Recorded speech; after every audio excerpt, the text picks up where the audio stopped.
A Princesa Tsunade é um retrato muito fiel de pessoas que sofrem de luto prolongado e trauma emocional reprimido. Quando alguém vive uma perda intensa, especialmente quando perde mais de uma figura afetiva em sequência, o corpo entra num estado de hiperativação do hipotálamo e hipófise adrenal. Isso significa que o cérebro ele começa a liberar cortisol num nível muito acima do normal. E o cortisol ele é o hormônio do estresse. Ele prepara o corpo para lutar ou fugir. Mas quando esse estado se prolonga por meses ou anos, ele começa a corroer o equilíbrio químico do cérebro. A pessoa entra num estado de exaustão emocional crônica. Ela começa a sentir cansaço, perda de prazer, irritabilidade, lapsos de memória e dificuldade para dormir.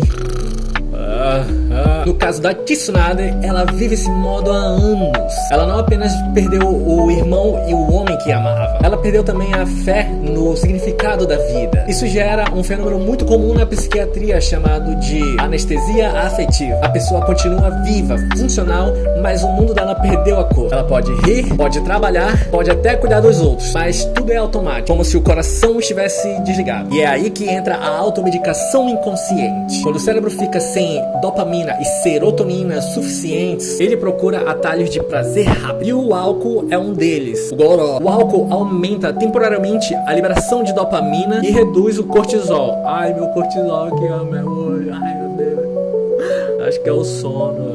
Por isso a pessoa sente aquele alívio momentâneo. Mas isso é uma armadilha bioquímica, tá? Não caia nessa. Com o tempo, o cérebro ele começa a depender dessa substância para liberar prazer. E o sistema natural de recompensa vai colapsando. E é por isso que o vício não nasce da fraqueza. Nasce do desequilíbrio entre a dor e o prazer. No ambiente social, a Tsunade Hime usa o humor e a força como escudo. Ela se mostra confiante, sarcástica, poderosa, não sei o quê. E isso é um mecanismo de defesa chamado formação reativa. A pessoa ela sente o oposto do que demonstra. Ela aparenta força justamente para esconder o desamparo.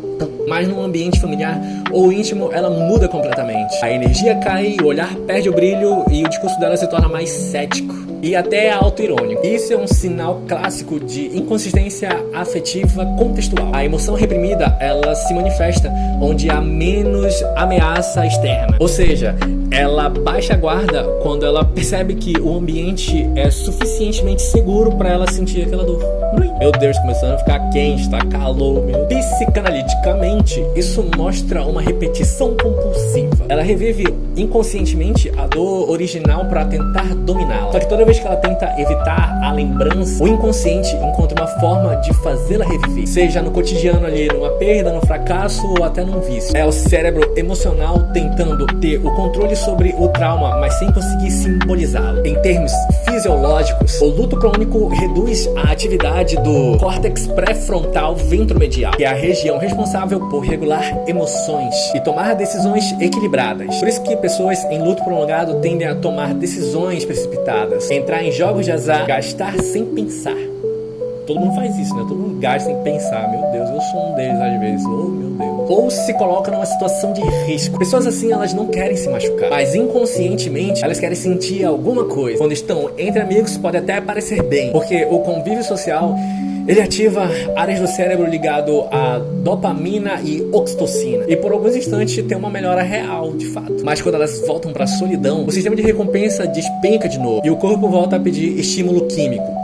E é por isso que recaídas acontecem logo após momentos de alegria. Sabe aquele amigo lá que tá lá no bar se divertindo, não sei o que, tá rindo, muito louco. Aí depois chega em casa, começa a chorar e tal. Pois é tipo isso, entendeu? Explicando aqui na prática. E o mais interessante é que, segundo os estudos de neurociência do luto, o cérebro de alguém que vive em dor emocional crônica não diferencia muito bem a perda simbólica da perda real. Ou seja, o corpo reage do mesmo jeito a uma lembrança do trauma que reagiria se o evento estivesse acontecendo agora. Por isso que Senju Tsunade Hime, ela está sempre no passado. Ela não vive, ela revive. Para sair disso, o cérebro precisa ressignificar o trauma, o que em terapia se chama reintegração de memória emocional. Uau! E aí que entra técnicas como hipnose clínica, o EMDR, ou em terapias baseadas em exposição de ressignificação. Durante a hipnose, por exemplo, é possível ativar a lembrança de forma controlada, com o corpo em estado de segurança. Assim o cérebro ele reaprende a associar aquela memória, mas agora sem dor, com a aceitação. No fundo, o que a Princesa Tsunade precisa não é esquecer o passado, é ensinar o cerebrinho dela que o passado acabou, porque o corpo dela vive naquele estresse como se o irmão dela e o amor da vida dela tivesse morrido ontem. E esse é o ponto mais realista da personagem. Por trás da força, há uma mulher que tá há anos tentando sobreviver a uma dor que o tempo sozinho não conseguiu curar.